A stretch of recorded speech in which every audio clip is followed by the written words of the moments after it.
I believe the Polish are among the strongest people to ever live. They are a people tempered by the fires of war and a true testament to human resilience. In the inferno of World War II, Poland endured not only surviving occupation by two ruthless juggernauts, but making crucial contributions to the Allied victory and holding on to what it means to be Polish despite unspeakable risk. To understand just how tough the Polish were throughout the war, it helps to understand just what caliber of atrocities they endured. To empathize with the poor souls subjected to such atrocities, it helps to see through their eyes. So, after summarizing Polish suffering, resilience, and resistance throughout World War II, we will behold it through the stories of two brave Polish partisans. What happened in Poland after both the Nazis and Soviets invaded in September 1939 makes all depictions of hell look like a summertime theme park. And it's not as if the atrocities inflicted on the Poles were inflicted solely by the Nazis.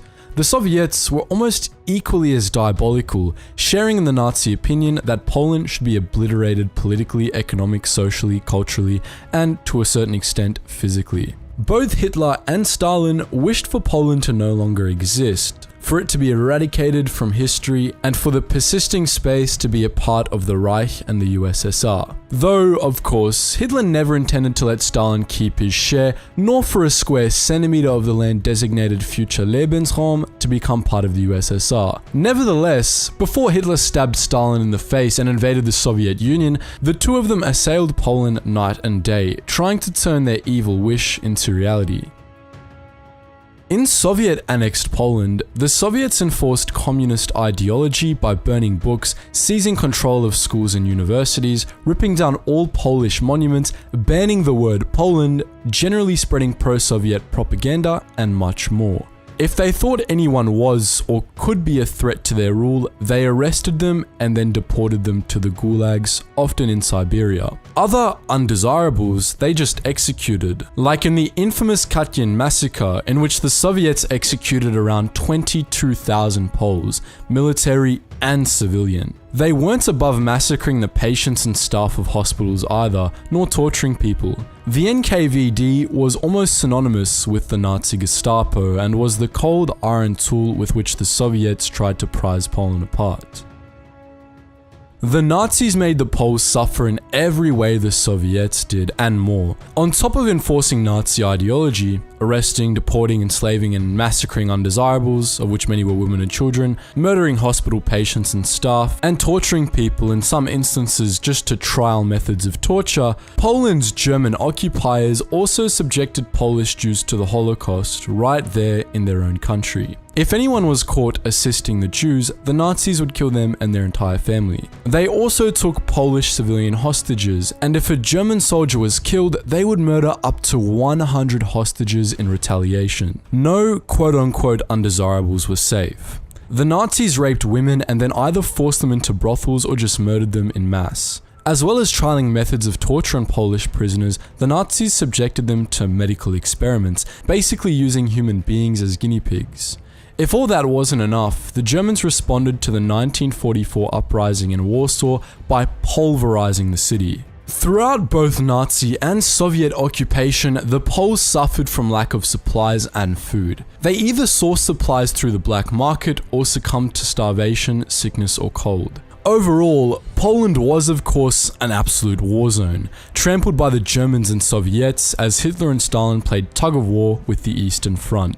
And it's estimated that between 16 and 22% of its population perished in the Second World War. That's almost 1 in 5. Now, looking at Polish suffering in isolation is a massive injustice to the strength and resilience of the Poles. They not only challenged the September 1939 invasions like cornered lions, but also resisted enemy occupation and fought alongside the Allies in other countries and on other fronts. After the invasion of Poland, a Polish government in exile was formed in France, and after the fall of France, its HQ was relocated to Britain. The Polish government in exile oversaw the Polish underground state and many of the Polish military forces contributing to the Allied effort.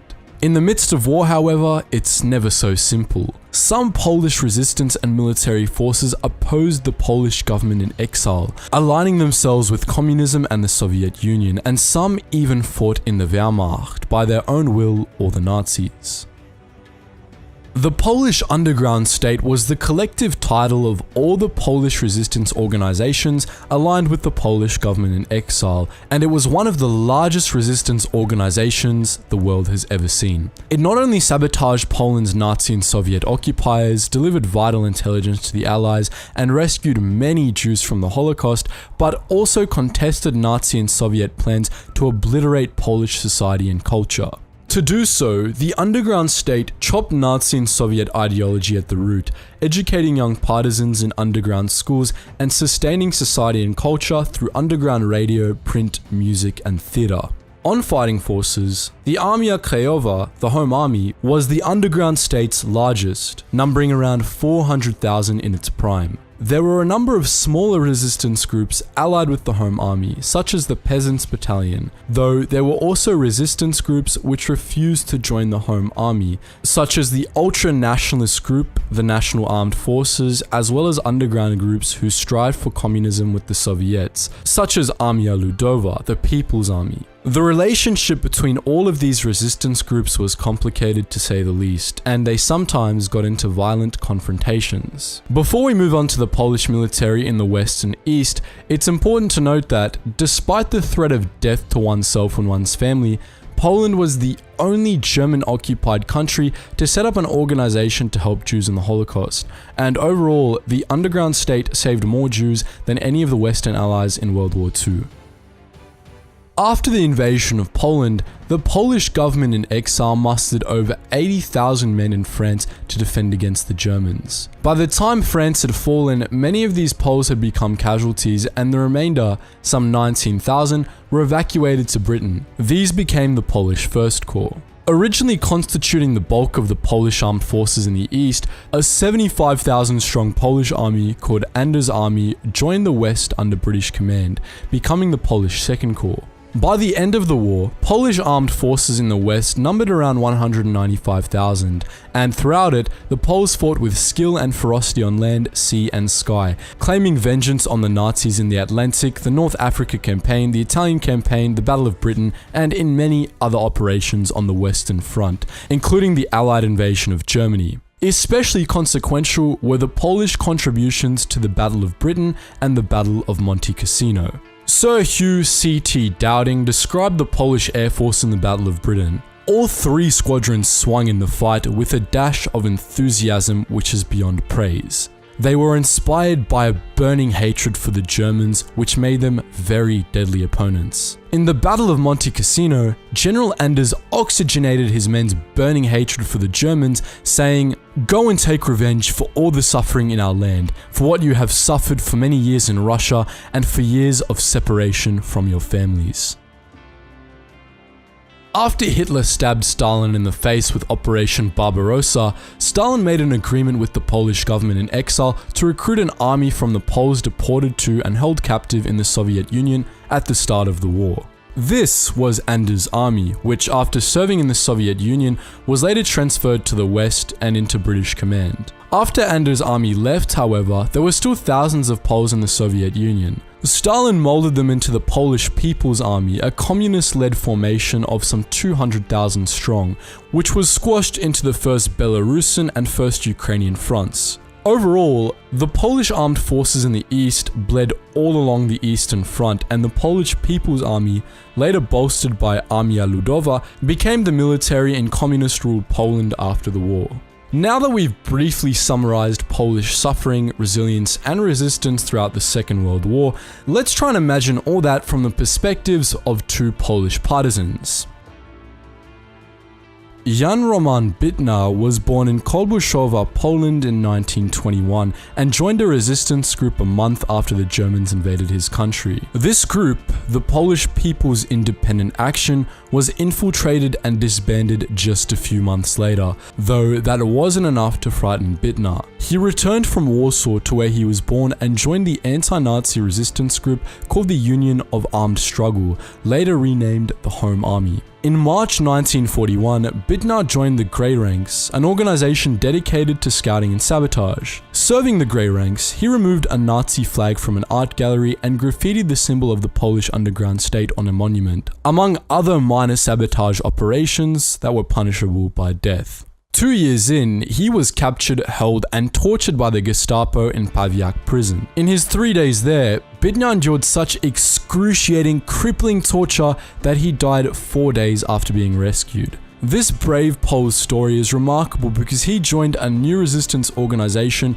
right after his former organization was torn apart by the Gestapo, and he likely saw many of his friends tortured and killed by the Gestapo as a result. He knew the risk, but he fought for Poland anyway. Everyone knows Witold Pilecki as the man who volunteered for Auschwitz, and that's exactly what this Polish officer and resistance leader did. After fighting the Germans in the invasion of his country, Pilecki co-founded the secret Polish army and then joined the Home Army. In September 1940, he let himself get captured, and he was soon after in Auschwitz, where he was tasked with gathering information and sparking resistance from the inside. Pilecki organized the Union of Military Organizations, ZOW, and ZOW shared outside news with the prisoners, helped distribute supplies throughout the camp, bolstered prisoner morale, and established intelligence networks which provided the Polish underground state and the Western Allies insight into the atrocious conditions in the camp. Pilecki managed to escape in April 1943 and reach Warsaw in August that year, where he gave a comprehensive report to the Home Army. After the war, Pilecki was arrested, tortured, and then sentenced to death for espionage and planning the assassinations of members of the Soviet-controlled Ministry of Public Security of Poland, among other charges. He denied the espionage and assassination charges, but pleaded guilty to some lesser charges. Regardless of the caliber of his charges, he was shot in the back of the head in May 1948. After receiving his sentence, Pilecki famously said, "I've been trying to live my life so that in the hour of my death, I would rather feel joy than fear." Imagine being so devout to your country that you volunteer for Auschwitz, and then imagine your patriotism and bravery being rewarded by death at the hands of dirty communists. World War II may have ended in 1945, though Polish suffering unfortunately did not. The Soviet Union permanently annexed the territory it took in September 1939, expelling most of the Poles living there, and these people went on to inhabit the free city of Danzig and the former German territory east of the rivers Oder and Neisse. Stalin ignored the Polish government in exile and essentially closed his communist fist on all that he hadn't directly annexed. It wasn't until 1989 that what remained of pre-World War II Poland shed communism and became the modern Democratic Republic of Poland. While our pasts may not define our future, they certainly shape our present. History shapes our world, and the history of Poland, particularly as it endured the inferno of World War II and the ashes of its fiery wake,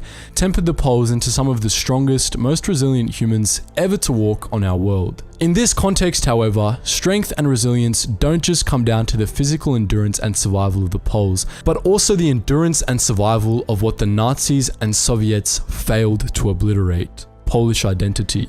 I do think that was largely due to the lion-like courage of the Polish underground state and men and women like Jan Bittner and Witold Pilecki who served in it, and also the ferocious and ceaseless toils of the Poles who fought for their home abreast foreign allies. Poland may never soften up after the hell it endured, and I think there's no better way to end this video than saying that Poland never officially capitulated in the Second World War. Poland's capital, Warsaw, took the full brunt of Germany from the beginning of World War II to the end of the war in Europe. The city itself was quite literally demolished, with 85% to 90% of it turned to dust by the end of the war. It started with the bombing of Warsaw in the 1939 invasion of Poland and ended, mostly, with Germany's systematic demolition of the city toward the end of 1944, which was set in motion to create more German living space and also in retaliation to the Polish resistance's Warsaw Uprising. Between 1939 and the end of the war in Europe, Warsaw was also home to the largest Nazi ghetto of World War II, in which hundreds of thousands of Jews were imprisoned, some 460,000 at its peak. These poor human beings virtually slept on top of each other, and as many as 92,000 Jews perished inside the ghetto as a result of starvation, disease, the Warsaw Uprising, and the city's systematic demolition. Some 300,000 residents of the Warsaw Ghetto were sent to concentration camps, where they all became victims of the Holocaust. To put this into perspective, only 6% of Warsaw's population was left in the city at the war's end. That's right, 6%. Thermopylae, Shirayama, Longtan. History is full of truly epic last stands. The Second World War was no different and actually began with one of the strangest last stands in history. In this video, we tell the story of the postmen of the Danzig Polish post office and their bitter fight against the German onslaught. The scene of this epic defense was the free city of Danzig, a semi-autonomous city-state squeezed between Poland and German East Prussia on the Baltic Sea. Danzig was a political anomaly created during the Treaty of Versailles as a compromise between Poland and Germany. As with every good compromise, no one was really happy, but no one wanted another war. Danzig was a rich port city and Polish leaders wanted it to shore up their battered economy. All well and good, but close to 98% of the population was German. Such a high German population meant that when the Great Depression hit in the 1930s, Danzig followed Germany's lead in embracing Nazism. From June 1933, the Danzig government was controlled by the Nazi Party and cooperated closely with Germany. The city police were politicized and used to intimidate opposition journalists and political figures. The 1930s also saw the rise of Hitler's feared paramilitaries, the SA. Also known as the brown shirts due to their distinctive uniforms, these thugs were the Nazi Party's enforcers. They were experts at intimidation, targeting politicians, journalists, Jews, and anyone else deemed undesirable. The brown shirts were essentially the precursors to the infamous SS, who became active in Danzig in 1939. The Danzig SS unit was well equipped, boasting 6 infantry companies and 2 anti-tank companies. There was no shortage of top-notch German weapons or military equipment for the Nazi forces in Danzig. The Danzig city police force became yet another arm of the Nazi intimidation machine. Under the command of Nazi city officials, the police worked closely with the brown shirts and later the SS. Armed with German-made weapons, the Danzig police contributed to the widespread persecution of the city's Polish minority. Relations between Poland and Germany deteriorated throughout the 1930s, coming to a head in 1938 when Ribbentrop, the German Minister of Foreign Affairs, demanded Danzig be joined with Germany. Poland refused and the media seized it, establishing Danzig as a symbol of Polish sovereignty important enough to fight over. This was broadly called the Danzig Crisis and was Hitler's major pretense for war with Poland. As war began to look inevitable, the Danzig police drew up plans to capture key Polish institutions in the city. They worked closely with both the brown shirts and the local SS unit, sharing intelligence and preparing weapons. One of the key targets was the Polish post office, a building that was technically sovereign Polish territory. It wasn't just Danzig's Nazi factions and police that could see a war was coming. Polish officials could see it too. They also correctly guessed that the Polish territory in Danzig would get attacked first. To turn the post office into a defensible position, Polish High Command sent in the combat engineer and army reserve Sub-Lieutenant Konrad Górski. Sub-Lieutenant Górski wasted no time in preparing the building to withstand an assault. Trees and hedges were cut down to remove cover, doors and windows were reinforced, and barricades were erected. Sub-Lieutenant Górski also brought with him a cache of weapons for the defenders. They had 1 anti-tank rifle, 3 Polish-made Browning automatic rifles, 3 crates of grenades, and around 40 other bolt-action rifles and pistols. Their ammunition was extremely limited. Most impressive of all though, Sub-Lieutenant Górski managed to whip 43 postmen and clerks into a formidable military force. He appointed the postal worker Alphonse Flisikowski as his second in command, and together they organized the men into squads. The postmen were equipped with weapons and taught to kill. The 2 leaders also worked out a defense strategy where they planned to hold out for a maximum of 6 hours before the Polish Pomeranian army would sweep in to rescue them. Other than the 43 armed and dangerous postmen, 13 Polish civilians were hiding out in the building, including the elderly caretaker, his wife, and their young daughter. By late August, the post office was a fortress, and the postmen were committed to defending it. The mitral naval guns of the German battleship SMS Schleswig-Holstein boomed over Danzig at 4:45 in the morning of September 1st, 1939. The ship was shelling a Polish army garrison in another part of the city, and the sound of her great guns was the signal to commence the attack on the post office. This was the opening salvo of the Second World War.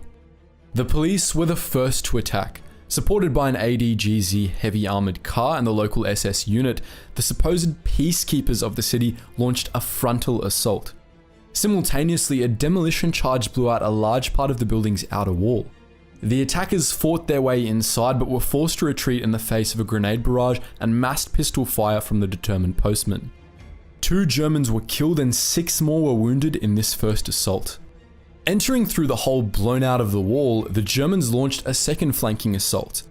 This was stopped when Sub-Lieutenant Gudurski fragged himself and several attackers with his grenades. After the first 2 attacks, the Germans pulled back. Newspaper reporters and Danzig civilians had turned out to watch. Some had even been invited to witness an easy victory. It wasn't going to plan. The champions of German nationalism were losing to a gang of Polish postmen. The time now was 11 o'clock, 6 hours after the attack had begun. Every hour the defenders held out was more embarrassment for the German commander.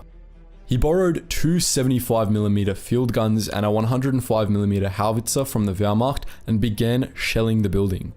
With artillery support, the post office was assaulted again. The postmen held the line. Pulling back, the Germans began firing a mortar in an attempt to dislodge the defenders. It was so badly sighted, however, that shells started raining down all over the place, posing more of a threat to the Germans than to the postmen. Adopting a classic tactic of medieval siege warfare, the German commander decided to dig a sapping tunnel underneath the walls of the post office. He called a ceasefire and gave the postmen 2 hours to consider an offer of surrender, while slowly undermining them from below. The sap was finished that afternoon, and at 5 o'clock that night, a massive explosion rocked the city. A 600-kilogram bomb had been detonated underneath the post office, bringing down the last of its defensive walls. The Germans rushed in and captured the ground floor of the main building, but the Polish postal service wasn't done yet. The defenders retreated into the basement and dug in. Desperate to end the embarrassing fiasco, the Germans advanced into the basement and were cut down by the postmen who were still holding out. Wisely understanding that a basement full of 30-odd heavily armed and angry postmen is not somewhere you want to be, the German commander decided to burn the defenders out. A railway car full of gasoline was requisitioned and the fire brigade pumped it into the basement.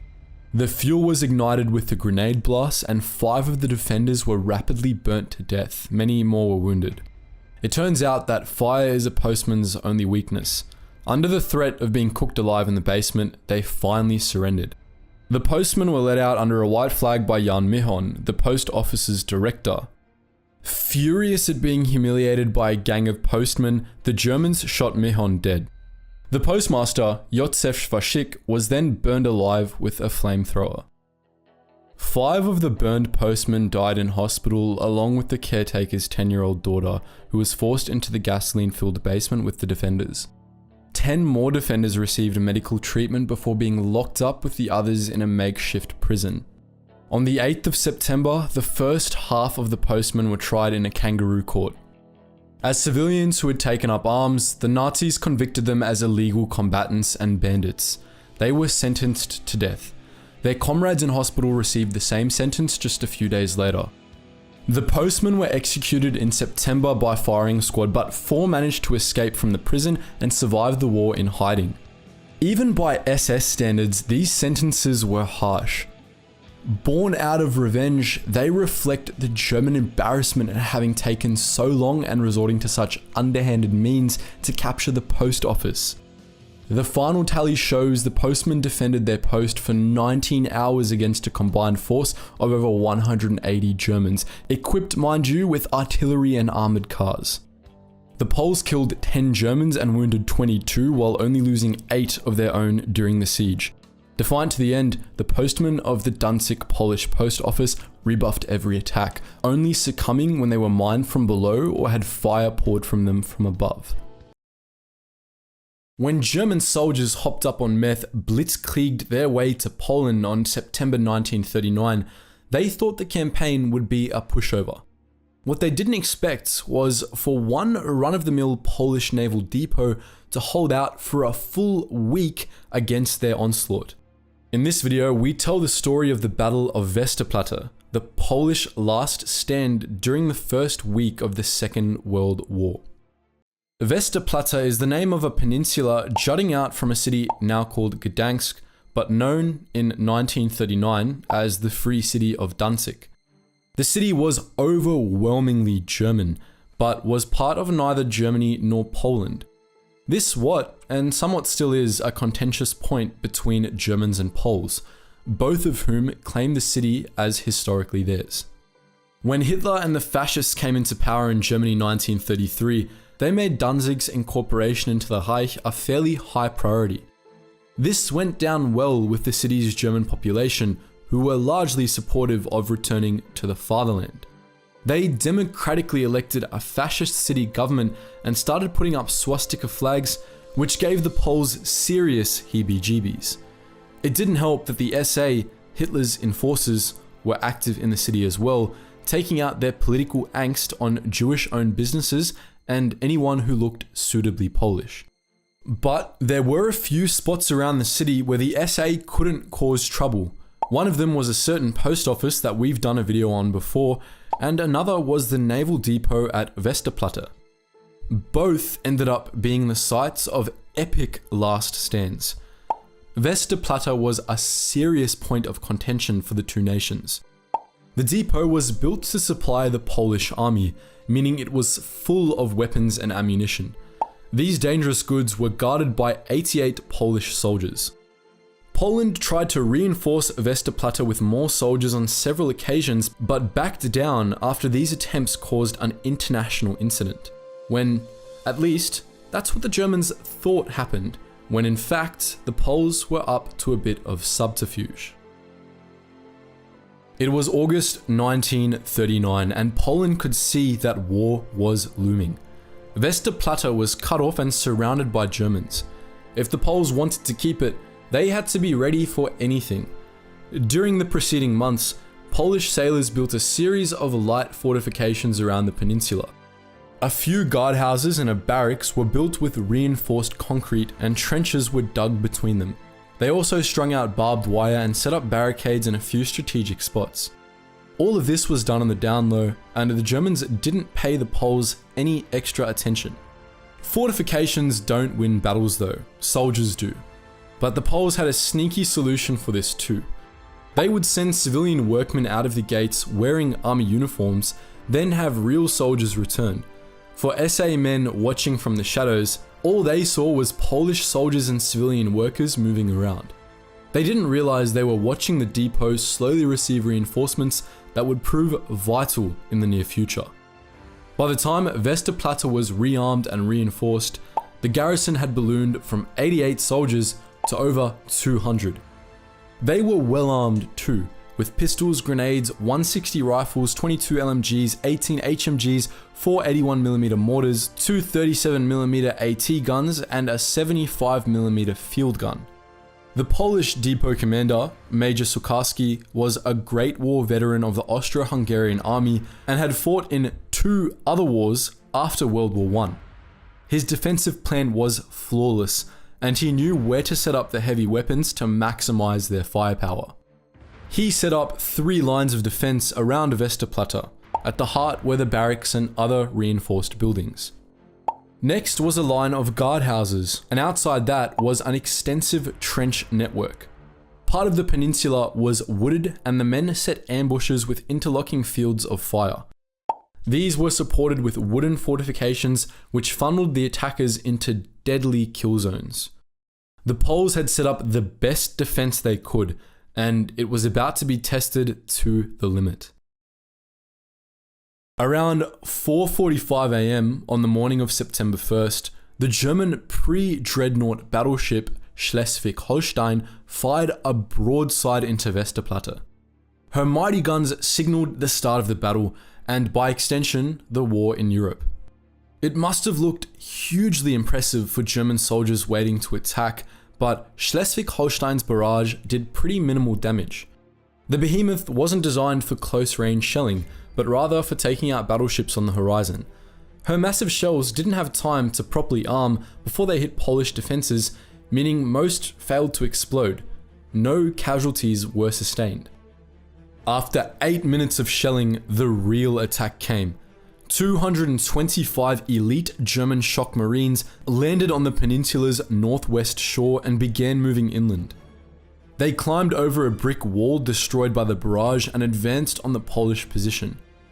Across the canal behind them, their comrades manned machine gun nests just in case things got nasty. They expected an easy victory, but they got something else entirely. Well-camouflaged Polish riflemen and machine gunners opened fire on the exposed German Marines. There was no cover, and they were surrounded by barbed wire fortifications. Just when they thought things couldn't get worse, Lieutenant Peyomk opened fire with the field gun. He blew up the machine gun nests with ease, then sighted in on the Marines. Knowing they were about to become mincemeat, the Germans beat a hasty retreat. A quarter of their assault force were dead or wounded. On the opposite side of the peninsula, another German landing force was rebuffed by the Polish defenders, though not without losses. Staff Sergeant Naserek was killed by machine gun fire. He was the first Polish casualty of the battle and possibly of the entire war. 2 hours later, the Germans backed off and the guns of the mighty Schleswig-Holstein spoke again. This time, they were rather more effective, knocking out Lieutenant Peyomsk's field gun after shelling the peninsula for over an hour. Confident they weren't about to be shelled back, the Germans assaulted again. They fought for 3 hours, but managed to advance no further than they had done before. Aside from the well-prepared Polish defenders, the battleship's guns had knocked down many trees, which seriously impeded progress for the attackers. They pulled back at midday, after the shock marine commander, Lieutenant Henningsen, was mortally wounded. With one of their key officers dying in a hospital bed, the Germans took stock. During the first day of the battle, 16 Germans were killed and 120 more were wounded. By contrast, the Poles had only lost 4 soldiers. Underestimating the Polish defenses had clearly not worked, so the German commanders decided to overestimate them instead. After examining some aerial photos, German officers concluded that Westerplatte was an impenetrable fortress, complete with a tunnel network, underground bunkers, minefields, and armored positions. In reality, this was a load of BS. The Germans had mistaken hay bales for armored domes. When they couldn't see any trenches nearby, they decided there must be an underground tunnel network. They also massively overestimated Polish defensive strength, but that's understandable, seeing as the Poles were extremely pissed off. For the next 3 days, the Germans pounded Westerplatte from the air and sea. 60 Ju-87 Stukas dive-bombed the depot and managed to knock out Polish mortars, a guardhouse, and the food store. By September 5th, Major Sikorski wanted to surrender. Since the start of the battle, he had been suffering from PTSD episodes and was in very bad shape. This was the old veteran's 4th war, and a soldier only has so much fighting spirit. Unofficially, his deputy, Captain Dombrovsky, took command and led the defense according to the major's plan. But when food supplies began running thin, he gave the officers a choice: surrender or fight on. The Poles were hungry, but they still had fight in them. On September 6th, the Germans stopped shelling the depot and went on the offensive. They kicked things off subtly by charging the Polish positions with a burning train. The train driver, who wasn't totally on board with this, decoupled the burning carriage early. The train rolled to a stop well short of its target and accidentally set fire to the nearby woods. This stripped the area of what little cover was left and gave the Polish machine gunners a nice view of the German positions. In their hasty withdrawal, the Germans took heavy casualties. The next day, September 7th, the Germans got serious. Advancing with flamethrowers, they managed to finally destroy the outlying guardhouses and push the Poles back to their last lines of defense. Pretty much fighting back to back, the Poles knew that the end was nigh. Clumped together in one spot, they would make an easy target for another wave of dive bombers or naval shelling. At 9:45 AM on the same day, Major Sukarski officially surrendered. The Poles were nearly out of ammo and completely out of food. His men held out for 7 days against a battleship, dive bombers, shock marine assaults, and a burning train. They had held up 3,000 German soldiers, killing 50 and wounding 150 more. Only 15 Poles were dead and another 40 wounded. The Germans were so impressed with the stalwart defense that they let Major Sukarski keep his sword. The defenders were saluted as they marched out of Westerplatte and into captivity.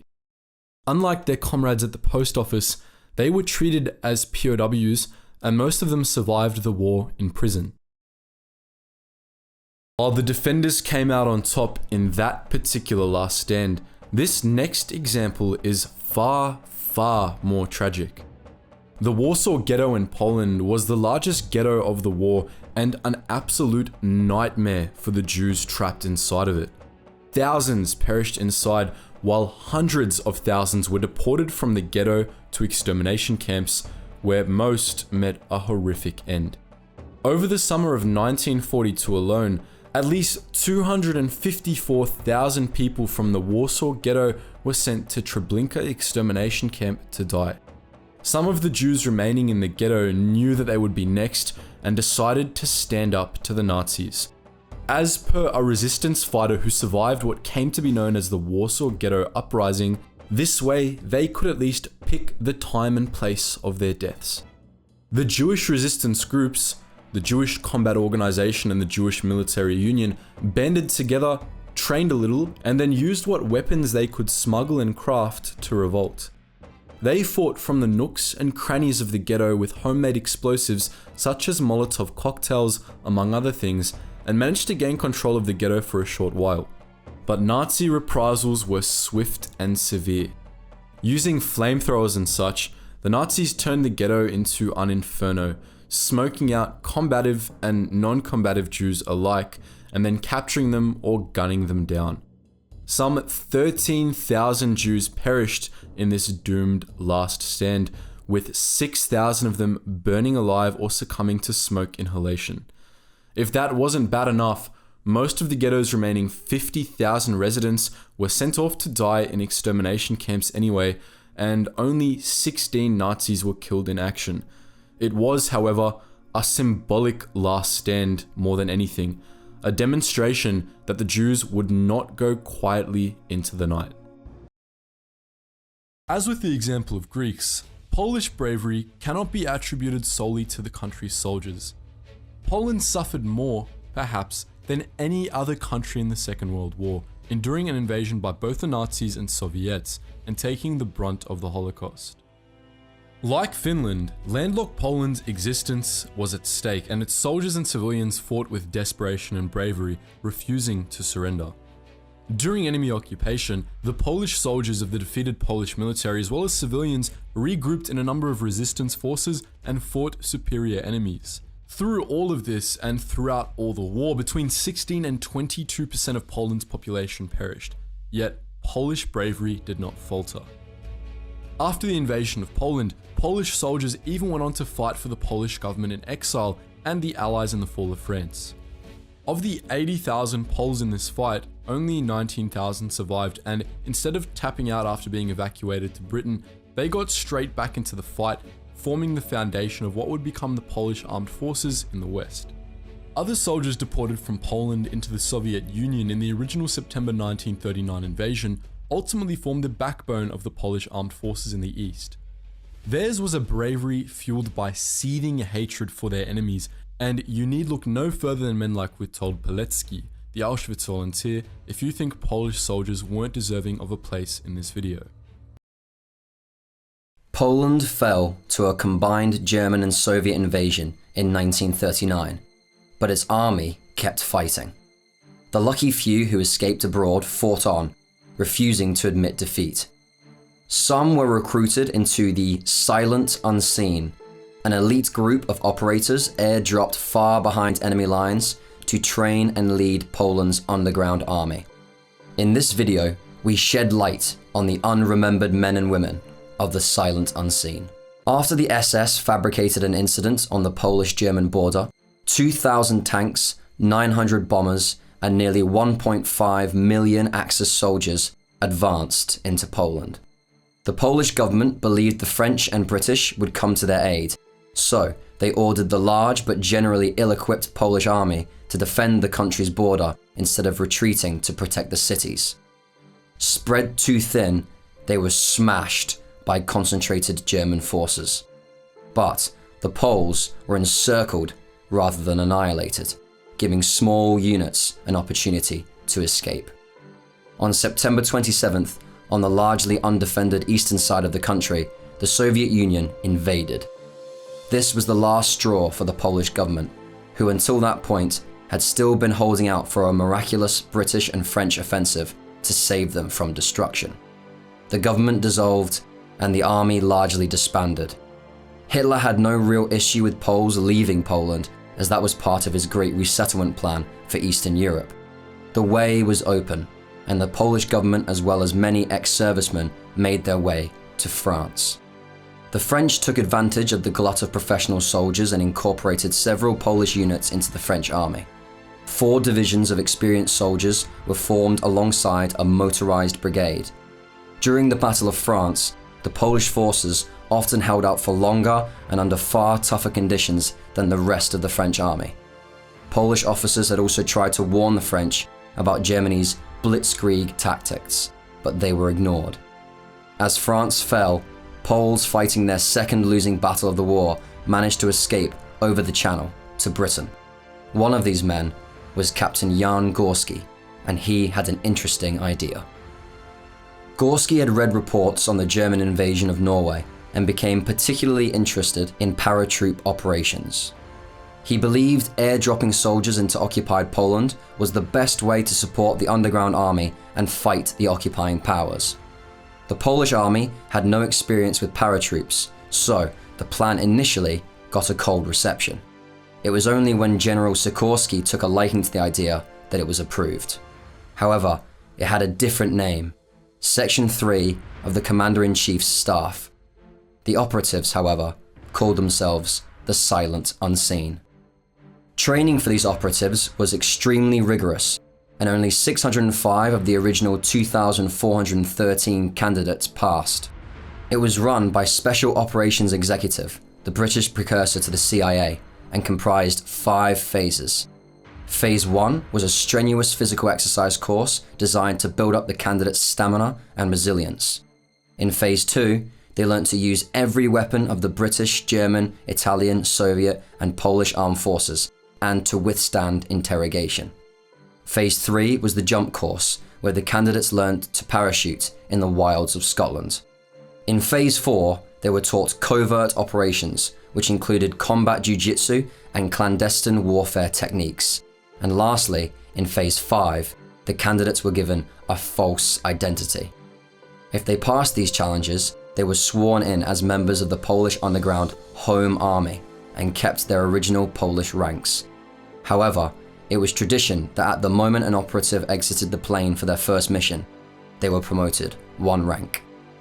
Between February 15, 1941 and December 27, 1944, 483 airdrop missions were flown from bases in Britain to occupied Europe. 316 soldiers and 28 government agents were successfully parachuted into Poland, along with a few hundred tons of material. 17 other operatives were dropped in Albania, Greece, France, and Yugoslavia, with orders to stir up the Polish minorities and focus the efforts of the resistance. Additionally, 40 million forged Polish zloty, 26 million US dollars in banknotes and gold coins, 1,700 pounds sterling in gold coins, and 3.5 million Reichsmarks were smuggled with them, so they had a little spending money. But they didn't just bring cash and guns. The operatives were also airdropped with machine parts required to tool up small-scale workshops and blueprints for manufacturing cheap weapons. The Sten gun was a particular favorite, as it was cheap to make from stamped metal and had an easily copied design. As you might have guessed, the vast majority of the silent unseen operators were expecting their missions to be one way, no return. But this wasn't the case for them all.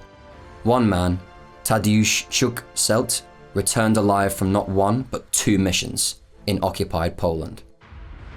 Czuk-Selt, codenamed Celt, made his first combat jump on December 27, 1941, with a small group of other operatives.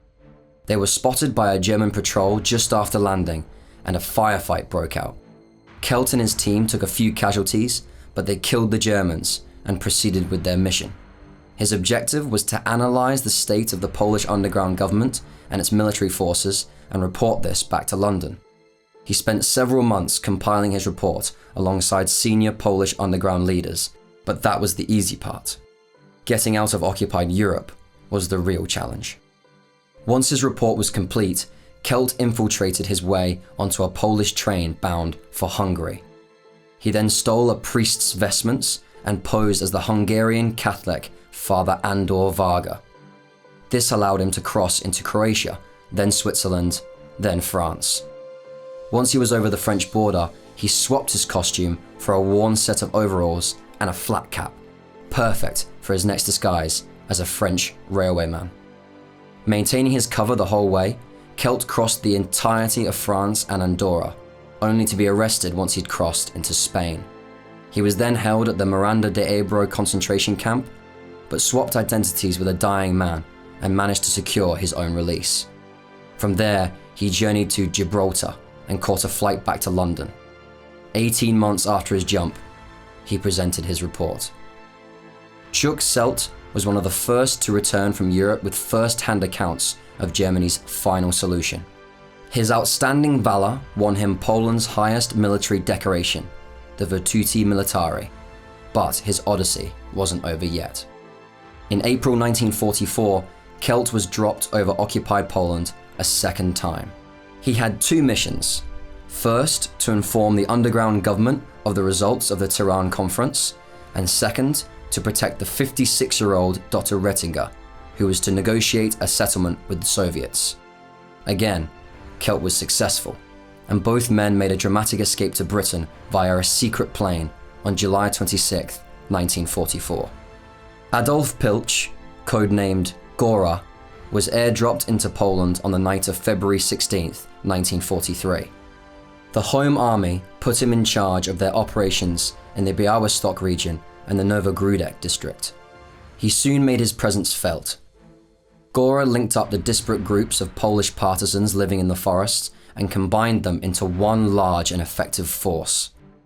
At its peak, Gora's partisan unit had a fighting strength of 1,000 and was complete with a dedicated cavalry unit, stormtroopers, and heavy weapons. On the Polish-Belarusian border, he battled both the Germans and their Belarusian auxiliary troops. In December 1943, the communist partisan commanders in Moscow disavowed the Polish Home Army, and Gora began fighting the Soviets too. He realized that with the Axis on the run, the Soviets presented a more substantial threat to Polish nationalism. He entered a temporary ceasefire with the Germans so his unit could tackle the Soviet threat head-on. In June 1944, Gora's partisan unit was running critically low on supplies. It was not receiving aid from Home Army Central Command because of the ceasefire, and with Operation Bagration in full swing, things would only get worse. In return for ending the ceasefire, Gora was given the supplies he needed, and with them, he annihilated an entire SS battalion.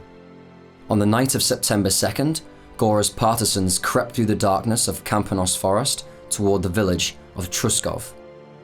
Stationed there was a battalion of SS Rona, a unit of Russian and Belarusian Nazi volunteers infamous for their war crimes during the Warsaw Uprising. Gora's partisans took revenge that night, killing 250 SS soldiers and wounding another 100 for for the loss of only 20 of their own dead and wounded. The Russian SS brigade was scattered, and shortly afterwards they were withdrawn from SS commanders to Slovakia, where the Poles couldn't reach them. Góra continued to fight until the war's end, first with the partisans and later as an officer in the Home Army. He was strongly opposed to a Polish-Soviet satellite state and consequently had to escape to the west in January 1945. He remained in London and was awarded a Silver Virtuti Militari for his service during the war. He'd fought in over 200 battles and came out of nearly all of them victorious. While the Polish Home Army was technically an underground resistance, not a third-rate military force, it certainly deserves a mention here. The Home Army was formed from the remnants of the Polish army after the joint German and Soviet invasion. Over time, civilians joined and were trained in clandestine warfare by special officers. At its peak in 1944, the Home Army had between 200,000 and 600,000 members. Due to a lack of weapons, only small numbers of Home Army personnel could fight conventionally, a problem they tried hard to fix. Secret workshops designed and manufactured Błyskawica, a Polish submachine gun, as well as copies of British Sten guns, flamethrowers, pistols, anti-tank mines, and grenades. By the time of their most famous operation, the Warsaw Uprising, only 1/6 of the Home Army soldiers were armed. But this didn't stop them from inflicting surprisingly high casualties on the occupying Germans. On August 1st, Home Army operatives across Poland rose up against the Germans as part of the nationwide Operation Tempest. Emerging from the sewers all over the city, armband-toting members of the Home Army liberated virtually all of central Warsaw from the Axis. The Poles planned to take over key parts of the city, then hold out for the Soviets, who were just a few kilometers away, to rescue them. But Stalin refused to help. He saw the Home Army as a threat to Soviet-aligned Poland.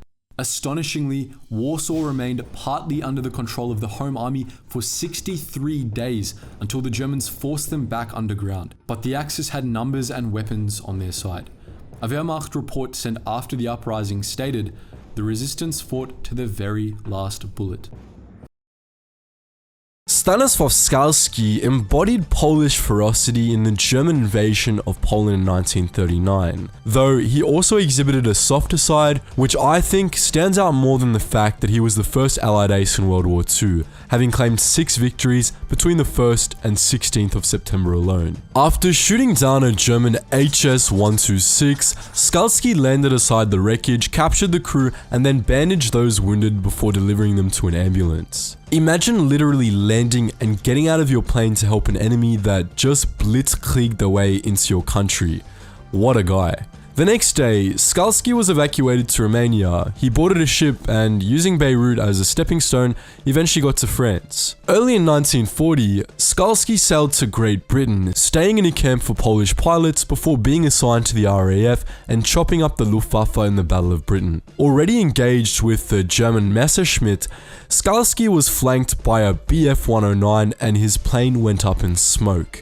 Burnt and otherwise wounded, he evacuated, losing consciousness in the process. He woke sometime after in a beetroot field and the Canadians tended to him. Recovering, Skalski went on to become the commander of a Polish squadron in March 1942, flying sorties over France before taking charge of another Polish unit and then a British RAF squadron, which he led in the invasions of Sicily and Italy. No other Pole had commanded any RAF units at that point. Overall, Skalski gunned down between 18 and 22 German and Italian planes, though for all his success, the poor guy was arrested on false charges of espionage after the war and sentenced to death in Poland. Thankfully, this charge was swapped for a life sentence, and then in 1965 he was released. Skalski joined the military again and remained in it until retirement. Some 20 years after retiring, he met with one of the German pilots he'd rescued back in 1939. Some stories have a happy ending, sort of. It might surprise you to know that when Alan Turing and his fellow brainiacs turned their attention to cracking Enigma, they weren't starting from scratch. Enigma had already been broken and broken and broken again in the years leading up to the Second World War. This tremendous feat was achieved by a small team of Polish mathematicians who, though often forgotten, laid the foundations for one of the most important intelligence projects of the Second World War. This story begins in December 1918, after Poland regained its independence. Only 3 months later, the Soviets decided they wanted a piece of the pie and the Red Army invaded. But this wasn't the Red Army of World War II. Far from it. Stalin's purges hadn't yet decimated the officer corps, and consequently, many commanders were older Tsarist officers. They were stuck in the old ways and didn't understand the importance of encrypting their radio messages. You would have thought they'd learned their lesson after Tannenberg, but the officers were still sending orders out over the radio with barely any encryption. In the words of Polish Colonel Mieczysław Szczecinski, messages were being transmitted either entirely plain text or encrypted by means of such an incredibly uncomplicated system that, for our trained specialists, reading the messages was child's play. In Poland, the army's cipher section picked up these Soviet transmissions, and it wasn't long before they cracked the codes. 3 months after the Polish-Soviet War began in February, Polish High Command was fully aware of Soviet battle plans, sometimes before Soviet soldiers were. Toward the end of the war, defeat after defeat was inflicted on the Bolsheviks, and largely due to cipher section intelligence, the Polish were able to snag some serious peace deal concessions. In early 1928, a mysterious package arrived at the Warsaw Customs Office. It was from Germany and apparently contained radio equipment. The officials thought nothing of it until the manufacturer got in touch and demanded the package be sent back immediately without inspection. Naturally, the Poles were curious and opened the box, only to find a machine they didn't recognize. A team from Cipher Section were called in to examine it, and they were fascinated. It was an early commercial Enigma machine.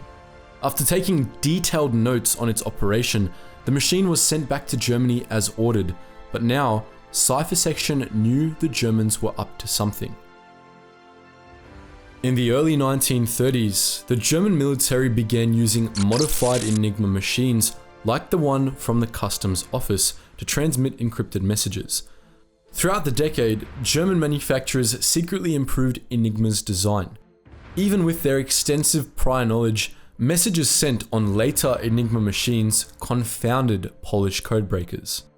Remembering the role intelligence played in their victory during the Polish-Soviet War, the Polish army decided to throw its weight behind the codebreakers at Cipher Section. They got a budget increase, several hand-picked mathematicians from Poznan University, and were renamed to the Cipher Bureau. One of their new recruits was Marian Rejewski, who began working for the army as a cryptologist in 1930. Having had their eyes on Rejewski for some time, the Polish intelligence service offered him, and several others, a spot on a secret cryptography training course. The workload was immense, and only 3 students passed.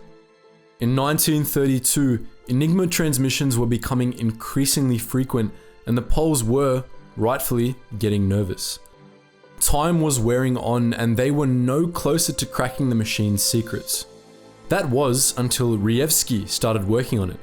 After taking one look at Cipher Bureau's methods, he scrapped them. These old methods relied on letter frequency analysis and linguistic patterns to break the cipher. For example, E is the most common letter in German and appears around 17% of the time. So the Poles expected to find a substitute letter for E around 17% of the time too. Great in principle, but not when it comes to Enigma. In an Enigma machine, E could become several different letters, which messed up the probabilities. Additionally, several different letters could all come out of the machine as an E, making things even tougher for the codebreakers. But this is where Rejewski's theorem came in. Using pure mathematics, something that had never been done before in cryptography, Rejewski put together a theorem that explained the relationships between letters inside the Enigma machine. It was groundbreaking stuff and has even been touted as the theorem that won World War II. But Rejewski wasn't working alone. He had some serious help. Not from other codebreakers, as few could match his mathematical skill, but from the French, who were neck deep in espionage. Happy to help out anyone working against the Germans, the French intelligence service passed top secret Enigma documents onto the Polish codebreakers. But where did they get the documents? Hans Thilo Schmidt, the brother of Wehrmacht General Rudolf Schmidt, lived quite an extravagant life. He greatly enjoyed throwing large sums of money around and generally playing the role of a big shot. Sadly, the meager salary he earned from his position in the German Armed Forces Cipher Office just wouldn't cover his expenses. Unlike his brother, Hans was no friend to the Nazis and believed they were ruining Germany. To get back at them and fund his high rolling at the same time, Hans offered to sell Enigma documents to French intelligence. He was given the codename Asche, and his secrets were passed on to Gustave Bertrand, the head of French radio intelligence, who in turn passed them on to Polish mathematicians. For the Poles, these documents proved to be a goldmine. Asche provided them with cipher keys, duplicate plain text and encoded messages, and even instructions for operating an Enigma machine. Combined with what they already knew about Enigma, the Poles had all they needed to crack the code. By early 1933, Polish Cipher Bureau was regularly decrypting German radio traffic. So as long as documents from Asche kept coming, they could keep up with everything the German military was up to. But Asche wouldn't be around forever. One mistake could land their German mole in a Gestapo torture chamber and leave the Poles in the dark again. But luckily for the Allies, Asche was careful. Multiple Gestapo investigations sought to discover the source of radio intelligence leaks before the war started, but they never suspected Hans. As the brother of a respected general, he was politically untouchable. Hans knew his connections were buying him out of trouble, but he still enjoyed seeing the Gestapo crawl around looking for traitors, only to come back with nothing. From 1936 onwards, German High Command began implementing new procedures that made Enigma drastically harder to break. They reset the plug boards more often, switched the rotor positions daily, and tightened up radio net security. New techniques had to be developed by the codebreakers, and they were successful, but it was taking them longer and longer to break the encryption. To expedite the process, Rejewski designed and built an electromechanical machine called Bomber. It was essentially an aggregate of 6 Enigma machines and was used together with the traditional longhand methods. With an efficient team, Bomber could work out the daily Enigma cipher key in about 2 hours. This feat of engineering kept Polish generals informed of virtually all German plans. When the Wehrmacht invaded on September 1st, Polish High Command knew 95% of the German order of battle. Knowing what the Germans were planning, Polish High Command ordered Cipher Bureau give all the intelligence it had to French and British representatives in July 1939. Rejewski and his mathematicians handed over a reconstructed Enigma machine, a bomber, instructions on how to break the code longhand, and records of German intercepts to both countries. The gift, as it was called, represented Poland passing the code-breaking baton to France and Britain for the rest of the war. During the handover, a British officer asked Rejewski the most pressing question everybody had about the Enigma machine. How were the letters arranged on the entry drum? This question confounded the Brits for years, but for the Poles, it was obvious. They guessed that the well-ordered Germans would organize everything in alphabetical order. They were correct, and the Brits were dumbfounded. When Poland was lost to the German advance, Cipher Bureau burned all of its documents and destroyed all its equipment. But their vital contribution to the war effort lived on in England. Gordon Welchman, a Bletchley Park mathematician and cryptologist, stated, "Ultra, the Enigma codebreaking project, would never have gotten off the ground if we had not learned from the Poles in the nick of time, the details of the Enigma machine and of the operating procedures that were in use. Captured, tortured, and executed, none of those who worked at Cipher Bureau spilled the beans about their discoveries. Most were killed in prison camps during the later years of the war, and their enduring silence allowed their comrades overseas to capitalize on a decade of Polish code-breaking work. We often associate World War II era Poland with great suffering. It was the first country Germany invaded, and an estimated 98% of Poland's Jewish population was murdered during the war. However, it's easy to forget that they too fought fiercely, and at no point did they display their fighting spirit more than during the Battle of Britain. As the Luftwaffe began to weaken Britain and invade the country, the British were desperate for help. The German attack was massive, and Britain simply did not have enough trained pilots to keep up. As a result, they signed an agreement in August 1940 that allowed the Polish to form air squadrons of their own. In total, 145 trained Polish pilots fought in the Battle of Britain. 32 made up the Polish Fighter Squadron 302, 34 made up Fighter Squadron 303, and the rest were placed in various RAF squadrons. The Polish pilots were ready and eager to join the fight. While they had to learn to fly British planes, which were different from the ones they trained in, and while there was a significant language barrier between them and the Brits, they far exceeded all expectations when they entered the fight. The Poles' fighting style was very different from the British. Perilous, but highly effective. They flew very close to the enemy before opening fire, which almost always ensured a kill.